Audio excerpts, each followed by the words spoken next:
조이의 북카페.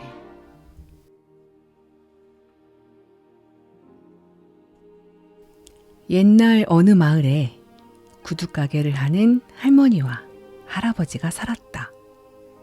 노부부는 낡고 해진 구두를 신은 사람을 보면 돈을 받지 않고 신발을 고쳐줄 정도로 마음씨가 착했다.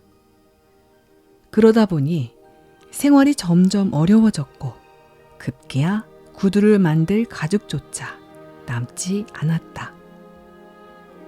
어느 날 할아버지가 이제 구두를 만들 가죽이 한 장밖에 남지 않았어 라며 아쉬운 듯 말하자 할머니가 환하게 웃는 얼굴로 마지막까지 멋진 구두를 만들면 돼요 라고 격려했다. 그런데 다음 날 아침 일어나 보니 놀랍게도 아주 멋진 구두가 완성되어 있는 게 아닌가. 그 구두는 가게에 진열하자마자 금세 팔렸고 그 돈으로 새 가죽을 살 수 있었다. 그런데 또 다음 날 아침에도 구두방 작업대 위에는 멋진 구두가 가득했다. 할아버지는 그 구두를 모두 좋은 값으로 팔아 큰 돈을 벌었다.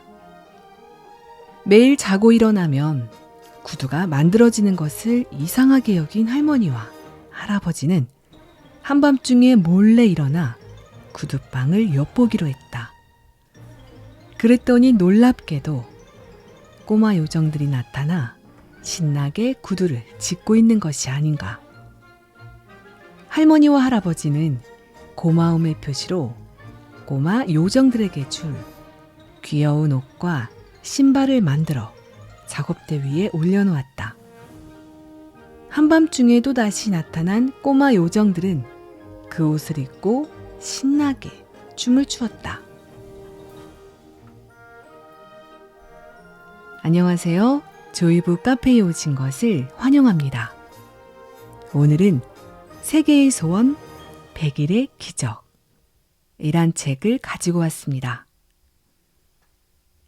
이 책에서는 잠재의식을 이용하여 소원을 이루는 방법을 아주 구체적으로 안내하고 있습니다. 오늘은 소원이 이루어지는 그 순간을 알아보겠습니다. 지금부터 시작합니다.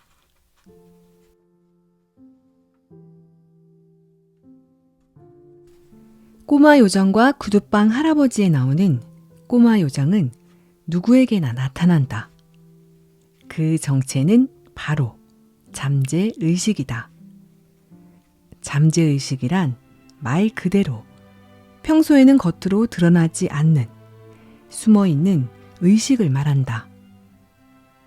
빙산을 예로 들면 수면 위로 솟아있는 부분의 의식이고 물속에 잠겨있는 거대한 얼음덩어리가 잠재의식이다. 이 수면 아래의 거대한 얼음덩어리가 바로 꼬마 요정이 되어 나타나는 것이다. 평소에는 모습을 보이지 않다가 중요할 때 멋지게 힘을 발휘한다. 그렇다면 꼬마 요정은 언제 나타날까? 동화에서는 가죽이 딱 한 장 남았을 때 꼬마 요정이 나타났다. 이를 현실에 비추어 보면 바로 한계에 다다랐을 때다. 할 만큼 다 해서 더는 할 수 있는 게 없다고 생각하는 바로 그 순간 잠재의식이 멋지게 힘을 발휘해 짜잔 하고 문제를 해결한다. 깨달음을 얻는 순간 소원이 이루어진다. 깨달음이라고 하면 보통 몸을 고통스럽게 만들어 고행을 하는 사람, 몇 시간 동안 앉아서 명상하는 사람, 또는 모든 무력을 깨끗이 지워버린 사람 등 마치 성자나 도인 같은 특별한 사람을 떠올리기 쉽다. 그런데 막상 깨달음이란 무엇인가? 라고 물으면 뭐라고 대답해야 할지 알 수가 없다. 사전을 찾아보면 사물의 본질이나 의미 따위를 제대로 이해하는 것이라든지 불교에서 마음의 어지러움을 버리고 영원한 진리를 터득하는 것이라고 설명되어 있다. 여기에서는 가능한 깨달음에 대해 언어로 설명해보고자 한다. 내가 그렇구나 하며 고개를 끄덕였던 깨달음에 대한 3가지를 소개한다. 첫 번째, 차이를 없애는 것. 이것은 깨달음을 아주 적절하게 표현한 말이다. 여기서 차이란 선악, 우열, 상하 등의 가치관을 말한다. 우리는 매일 이와 같은 선악, 우열, 상하 같은 가치관에 얽매여 일희일비한다. 때로 자살하고 싶을 만큼 괴로워하는 것도 대부분 이런 가치관 탓이다. 두 번째는 자아가 사라지는 것이다. 세상에 태어나기 전에 아기는 완전히 엄마와 한 덩어리여서 자신과 엄마와의 구별이 없다. 그러나 세상 밖으로 나온 순간 갑자기 엄마와 분리되고 그 때문에 깜짝 놀라서 울음을 터뜨린다. 그래서 서둘러 엄마 젖을 물리면 울음을 그치고 안심한다. 그리고 성장하면서 점점 엄마와 분리되어 자기라는 독립된 존재를 인식하게 된다. 나아가 소유의 개념이 생기고 자기와 타인, 자기 것과 남의 것을 구별하게 된다. 자신과 타인을 구분하는 그 선을 자아라고 부른다. 하나로 돌아가는 순간 깨달음의 3번째, 뭐야 이거였어? 가 찾아온다. 앞에서도 말했듯이 아기 때는 모든 것이 하나인 세상에 산다. 그러다 성장하면서 자아가 싹트고 더 나아가 자아가 강해지고 복잡해지면서 자신만이 필터를 만들게 된다. 행복한 필터를 만들면 행복하지만 그 반대의 경우도 분명히 있다. 지금까지 설명한 깨달음에 관한 3가지를 합쳐서 하나로 정리해보자. 애초에 하나여서 차이가 없던 세상을 뭐야 이거였어? 라고 기억해내는 것. 이것이 깨달음이다. 결국 우리는 애초에 하나였던 세상을 잘게 잘라서 일부러 차이를 만들어내고 뭐야 이거였어? 라면서 살아간다는 뜻이다. 뭐 이것이 인생이고 그렇기 때문에 재미있기도 하지만 그로 인해 인생이 고통스러운 것 역시 사실이다. 그 고통은 사실 뭔가를 바라는 마음 때문에 생겨난다. 갓 태어난 아기는 기쁨도 없지만 고통도 없다. 그저 있는 그대로의 세상에 적응할 뿐이다. 그러다 성장하면서 차츰 자아가 강해지고 생리적 욕구 이외에도 복잡한 욕망이 생겨난다. 예를 들면 좋은 성적을 받고 싶다. 돈이 많았으면 좋겠다. 이성에게 인기가 있었으면 좋겠다. 같은 바람이다. 이런 욕망 때문에 아무런 스트레스도 없던 세상에 갑자기 차이가 생긴다.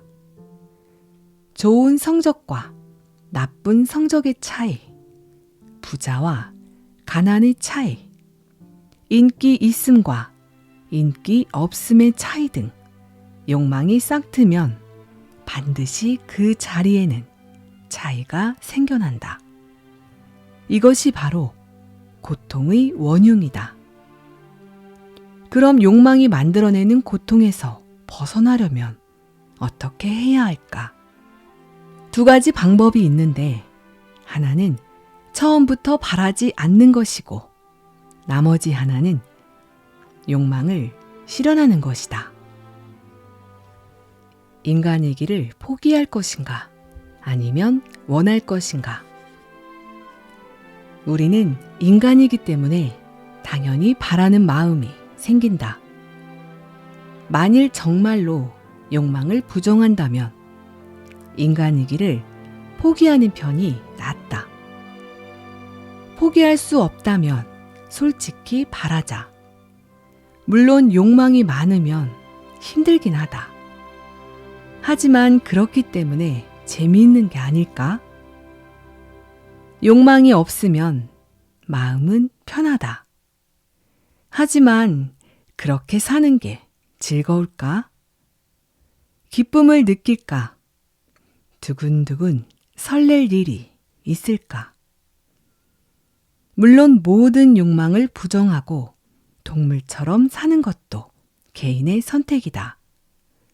하지만 나는 그러고 싶지 않았다. 인간이기를 포기할 것인가? 아니면 원할 것인가? 나는 원하는 쪽을 선택하겠다. 욕망의 끝까지 집착하라. 욕망이 낳은 고통에서 벗어나는 두 번째 방법은 욕망을 실현하는 것이다.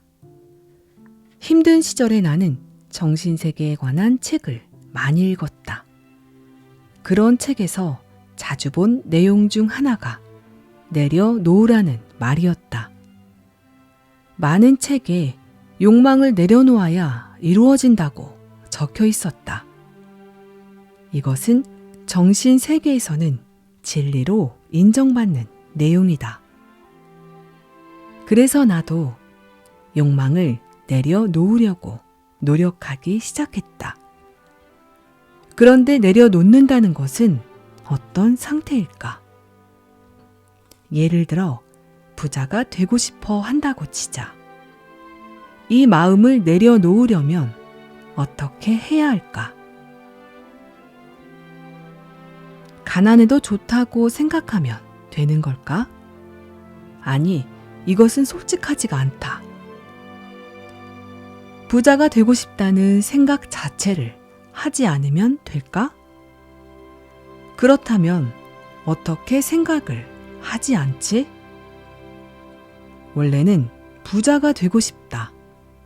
그렇지만 정신세계에 관한 책에는 내려놓아야 얻을 수 있다고 쓰여 있다. 그래서 부자가 되기 위해서 내려놓으려고 노력한다. 나는 이 과정에서 상당한 모순이 있다는 사실을 알아차렸다. 부자와 내려놓다를 동급으로 취급하는 한 내려놓으려고 노력하면 할수록 부자가 되는 것에 집착하게 되기 때문이다. 결국 부자가 되려는 제대로 된 노력도 하지 않은 채 집착만 강해져 고통이 더욱 커진다. 그리고 욕망이 실현되지 않은 상태에서 시간만 흘러간다. 그렇다면 실제로 소원을 이루는 사람은 어떻게 하는 것일까? 사실 그들은 내려놓으려고 노력하지 않는다. 오히려 욕망에 끝까지 집착한다. 가령 눈앞에 돈다발이 있다고 치자. 이것을 내려놓으려면 어떻게 해야 할까? 내려놓으려면 그 전에 움켜쥐는 수밖에 없다. 손을 뻗어서 움켜쥐고 할 수 있는 만큼 많이 움켜쥔다. 그러면 더 이상 움켜쥐기가 힘들 때, 즉 갑자기 내려놓을 때가 온다. 요컨대 내려놓는다는 것은 역설적으로 움켜쥐기, 집착하기와 세트라는 뜻이다. 스트레스 플러스 릴렉스는 꿈의 실현. 지금까지 이야기한 잠재의식이 일으키는 현상의 리셋은 긴장이 확 풀린 이완 상태에서 일어난다. 가령 잔다, 잊는다, 몰두한다, 체념한다 같은 행동이 리셋에 해당된다. 돈다발을 계속 움켜쥐고 있는 것은 스트레스 상태이다. 움켜쥐고 또 움켜쥐고 끝까지 움켜쥐었다가 놓으면 쾌감이 느껴진다. 하지만 돈다발을 쥐었던 감각은 남아있다. 돈을 가질 힘도 생겼다. 나중에는 스트레스를 좀 덜 받고 돈다발을 움켜쥘 수 있겠다 같은 느낌이다. 나는 요가를 배우면서 그 메커니즘을 깨달았다. 요가는 몸에 부하를 주어서 말 그대로 스트레스를 가하는 것이다. 그런데 중요한 것은 스트레스를 받은 상태가 아니라 그 후에 이완하는 것. 다시 말해 릴렉스다. 이 이완된 감각이 요가의 묘미다. 하지만 이 묘미를 맛보려면 극한까지 스트레스를 주어야 한다. 따라서 스트레스와 릴렉스는 늘 세트이다. 릴렉스를 위해서는 스트레스가 필요하고 스트레스를 주면 언젠가는 릴렉스로 전환한다. 마음속으로 소원을 강하게 원하는 것 역시 큰 스트레스다. 그 스트레스가 계속되면 나중에 뻥 하고 터져 릴렉스로 전환된다.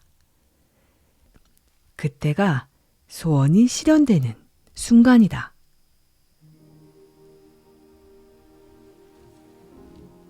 소원을 이루는 메커니즘. 당신의 소원이 실현되지 않는 것은 잠재의식이 착하기 때문이다. 다시 말하면 잠재의식이 당신을 사랑하기 때문이다. 당신을 위험에 처하게 하고 싶지 않고 당신의 안전한 환경을 변화시키고 싶지 않은 것이다. 실로 사랑 그 자체다. 그 사랑에 응하려면 감사하는 수밖에 없다.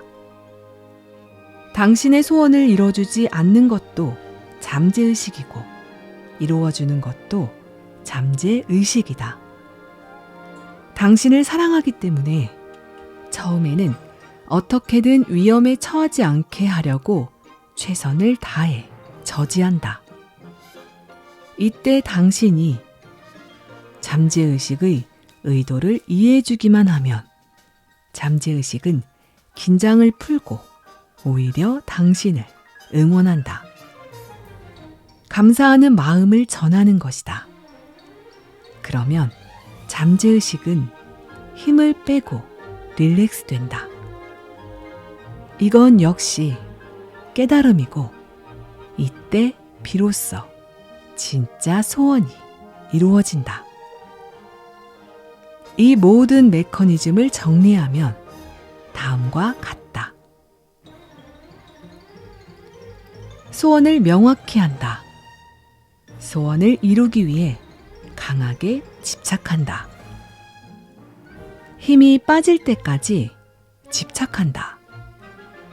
무엇을 위해서라고 생각한다. 감사한다. 힘이 빠진다. 깨달음, 릴렉스한다. 소원이 이루어진다.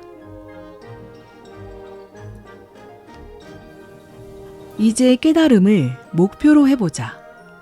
이것이야말로 소원을 이루는 우주의 법칙이다. 이것으로 낭독을 마치겠습니다. 끝까지 함께 해주신 여러분, 감사합니다. 사랑합니다. 축복합니다.